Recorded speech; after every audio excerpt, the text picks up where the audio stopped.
Hello, everyone, and welcome back to the Fantasy Football Universe. I am Aaron St. Denis at FFMadScientist, joined again by Jeremy Shulman at FF_Rebel. Today, we are back with the 2024 rookie sneak peek of Boise State running back George Holani. I almost combined them and said Georgia State, but nope, that would be Boise State's George Holani. This one was written by me. If you want to see the full write-up, head over to fantasyfootballuniverse.com for Holani and a whole bunch of other prospects. Let's dive right in here. Running back out of Bellflower, California, who attended St. John Bosco High School, was a 4-star recruit and attended Boise State. Was this one written by me? It was too. That's not my normal intro. I must have tried to trick myself. That's bad when you don't even realize it, or you recognize your own writing. I did that once. I was reading through an article and I was like, I don't agree with what this guy says at all. Who is? Oh, it's me. I wrote this. This guy's an idiot. Oh, I wrote this. Damn it. Well done. Yeah. All right. So back at her. Holani kicked off his collegiate career at Boise State in 2019, where as a freshman, he rushed for 1,014 yards and 7 touchdowns, while also contributing 26 receptions for 206 yards and 3 touchdowns. That was written a little bit more like me. Over the next 2 seasons, Holani would see far less action for Boise State, as he would go on to appear in only 4 games in 2020 and 9 in 2021. As a sophomore in 2020, he rushed for 108 yards and 1 touchdown, with 7 receptions for 52 yards and 2 touchdowns. 2021, as a junior, he improved to 569 rushing yards, 1 touchdown, with 14 catches and 169 yards. 2022 would see him get a full workload, where he appeared in 13 games as a senior. He rushed for 1,157 yards, 10 touchdowns, 24 catches, 151 yards, and 3 receiving touchdowns. His final season, this is another fifth-year player here, his final season at Boise State occurred as a senior in 23, where he played in 8 games. His final season saw him accumulate 748 rushing yards, 7 touchdowns, with 7 catches for 199 yards. So we see some up and down production here, kind of all over the place. 1,000, then 100, then 500, then 1,000, then just all over the damn place. 5 years, all with the same team. It's weird that he was so wildly inconsistent. Measures in here at 5'11", 210 pounds, a senior. Like I said, for me, the thing that really stood out is his production was all over the damn place. He'd playing 14 games, playing 4 games, playing 9 games. Some of it was injury. Some of it wasn't. Some of it was just he got beat out by better players who weren't really better players. I couldn't even remember the names of them. In your quick look here, I know you looked at some of his tape but didn't dive too deep into him. What really stood out to you on the tape? Yeah, I mean, in the Mountain, just looking at these numbers, first of all, in the Mountain West, right? You would hope that the production looked a little bit better than this for an NFL caliber player.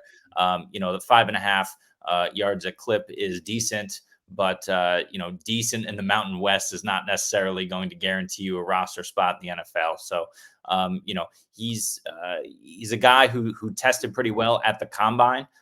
He is athletic. The RAS is nice. And the drills went well.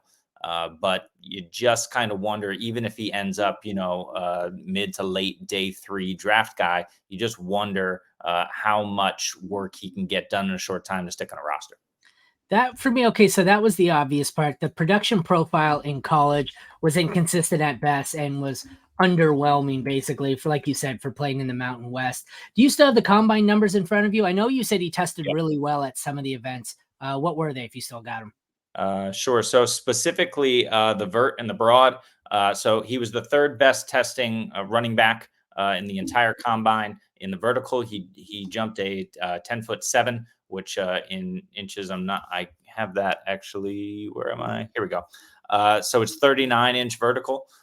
So that's pretty solid. Again, it was the 3rd best. He also had the 3rd best broad jump at over 10 feet. So I mean, he's no slouch athletically, and he's got some burst to him. I think the problem he's going to find is, the amount of wiggle that's kind of he needs to at the next level isn't there. And, it's going to be he's just kind of average when paired up against the rest of the guys in this class. Yeah, it does show some explosiveness, which he did have, but I'm not sure there's a high-end skill set there. Yeah. Scouting report, his strengths. His high level of competition or compete level I phrased that really poorly. I meant high compete level allows him to play much bigger than he is, has solid receiving chops and a great ability to high point the ball for a running back. He is tough to bring down in space with a great stiff arm, and he hits the holes quickly and efficiently and follows his blocks well. Once again, like he basically to sum that up, he plays really hard and he does what he's supposed to do. I don't necessarily know if there's an elite trait or anything he does better than just like he's all around good. It's just he profiles literally to be a blah plotter, basically is how I would summarize. You have any? Yeah, I agree. I agree with that, but I mean, you would just hope that he could find a way. I mean, look, he's 5'11", 210. He's on the slightly larger end Yeah. of running backs, but you would hope that he would find a way to just kind of develop his receiving chops because he looked really smooth and fluid and comfortable in the receiving drills during the combine. And I think for me, that's what raised his stock and put him on my radar was how kind of effortless it seemed to him. Now, there are better receiving backs in this class to be sure, but if he can show that, he can run well behind NFL lines, especially as he gets into camp, he could find his way onto a roster for sure. Yeah, he's overall good. He's just good blocker, good receiver, good runner, just doesn't do anything exceptional. Agree. Weaknesses, doesn't have breakaway speed or burst, often seeks out contact way too much. That's an understatement. Instead of attempting to evade tackles. I don't know if it was necessarily a case of he tried to seek out contact as much as I think at some point he just realized he didn't have the speed to outrun these guys. And you could tell he noticeably shifted as he got older and bigger to where he just said, I'm just going to try and run this guy over. And instead of going the long way, he just tried to go through you, which could be, long-term not great health-wise. Tendency to dance behind the line when there's no obvious rushing lane. I did notice that. Like, once again, this comes down to he couldn't bounce it outside, but I don't know if it's a case of he didn't have the vision to know when to bounce it outside, or he just knew he didn't have the speed to get outside. It's a good receiver with great hands, but runs a rudimentary route tree. As I said, good hands, good route tree, just pretty basic. Everything with him is solid. It's just pretty basic overall. Like I said, though, whether it's seeking out contact or not being able to bounce it outside, a great deal of it seemed to me where he just realized, I'm not going to beat these guys outside. I'm not going to outrun them. So instead, I'm just going to say, screw it. I'm going to force my way right up the middle and just try and run people over. Because I think maybe he just resigned himself to the fact that he wasn't fast enough and was just going to try and use his size, which, what would we say, 5'11"? He's a pretty big boy. So maybe he just started running people over. What was the weakness here for you? Yeah, I mean, if you look even just at his team, Ashton Genty, I'm not sure what year he's in. He is 26, 25? I believe he's a junior or a COVID sophomore or whatever. But Genty he had almost twice as many carries. He had almost twice as many yards, 1,347, and twice as many touchdowns, 14 to Holani's 7 this year. So it's like you said, it's like he's just going through this situation where he's not necessarily the best back on his own team against Mountain West competition, and other guys are doing it better. So that for me is always kind of a red flag. It's kind of the same with, I believe it's Jawar Johnson in this very class at Louisville, but the name's escaping me who the back was in front of him. But he was testing and he looked good during testing at the combine. Sounds right. Louisville? I'm not sure. I got to look it up. But what I will say about it is, like, if you're the second best back or second best anything on your team, AJ Barner, another good example of a guy who looked decent during the combine testing, but he's not the primary tight end on his own team in Michigan, right? So you just worry about the guys who aren't the best on their own team, and then they're trying to get to the NFL and become the best on their own team for fantasy purposes. That's what we need, and it's unlikely, I think, for Holani. Agreed. Let's move on here. I have him round 6-7.